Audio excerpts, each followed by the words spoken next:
Hi everyone. Good morning for today's video. Another day is another checkup. 38 weeks checkup. Where is Nicole? Nicole! Yee! Tara, samahan niyo kami. Dabay, tara. On the way na kami sa school ni Nicole. As usual, ihatid namin si Nicole sa school. I-drop sa school, then diretso sa hospital.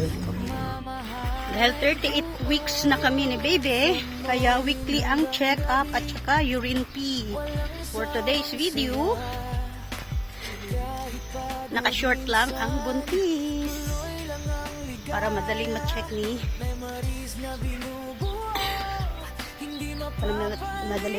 doktor yung urine and yung legs ko. At sana hindi ako ma-IE today. Sana hindi ma-IE. Okay lang kung i-ultrasounds. Pero yung IE, ayun yung mag-ama ko walang away for today's video. They are peace. No fighting for today's video. Dahil summer na ngayon, pinasuot ko si Nicole ng ayan, clothes na lagi silang sa playground, ang init. Kaya pinasuot ko siya ng long sleeve, mainit kasi. Tas hanggang 8 siguro, 8:30 in the playground. What's this? Zouk. I think this one when we are young we will tighten. Zouk.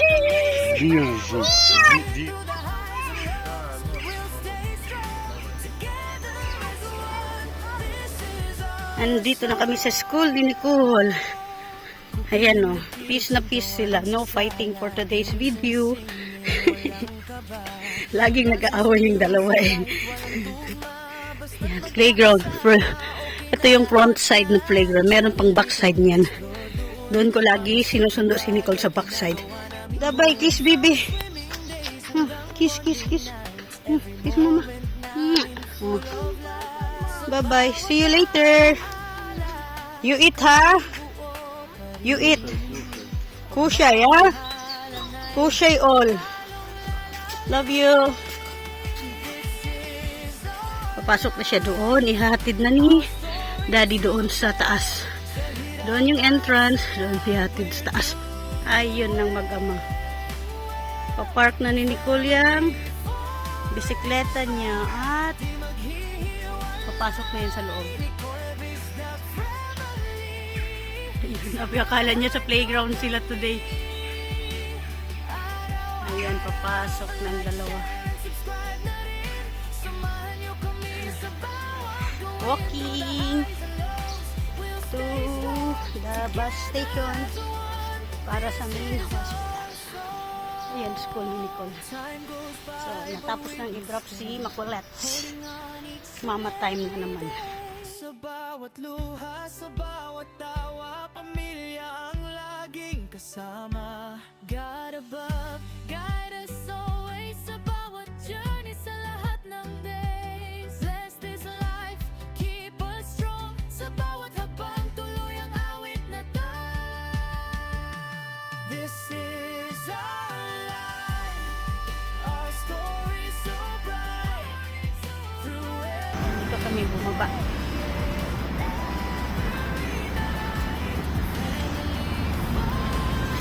CR muna, baka ma-IE na naman tayo. Ma-IE. Hindi na kami nagpapasok. Ayan. Lakad exercise. Medical city. Yeah, I know. This is medical city because it's big. Yeah, from the boundary of Blue Gate. So, mag-CR muna si Buntis bago pupunta sa kabilang door. Baka i-IE naman tayo. Baka. No, baby. You're sleeping. You're not moving inside car today, ah?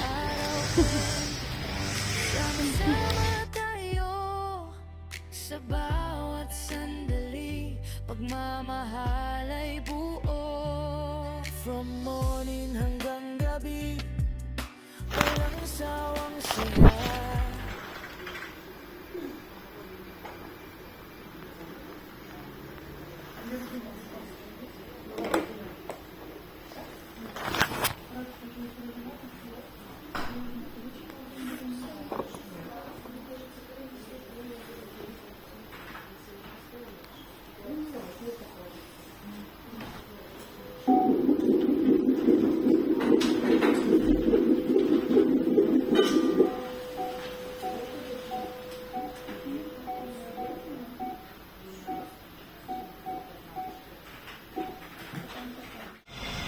Tapos na kami guys. Pauwi na kami.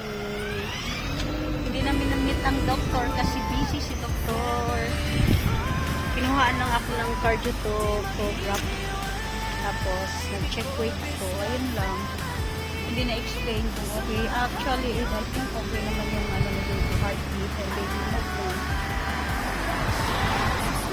Then, may ilang grams lang nadagdag sa akin. 1 grams and something. Kasi last time, 69.95 kg ako. Ngayon is 70.65 kg. So, sana maka-rouse na. Ang dami pa-admission. Kaya na medyo na late kami. Dumating kami ng 8:15. Isang oras kami naguntay. Mga 9:20 or 9:30 bago kami natawag. Ang dami nagpa-admit na. Mga buntis. May isa na ano na siya. Congrats to her and good luck to her. Umiiri na siya. Lumabas na yung panubigan niya. Sana all. So, sana si baby lumabas na next week. So, that's all for today. Pauwi na kami. Nag-book na kami ng taxi. Thank you so much. Ipapakita ko sa inyo ang result ng cardiogram. Basta yun. Ito yung result today sa cardiopathology. Ayan. So far, medyo okay naman. Even na hindi na-explain ng doktor. But I think it's normal. Ayan. So that's all for today. Thank you for watching guys. Please don't forget to subscribe, like, and comment below. Thank you so much.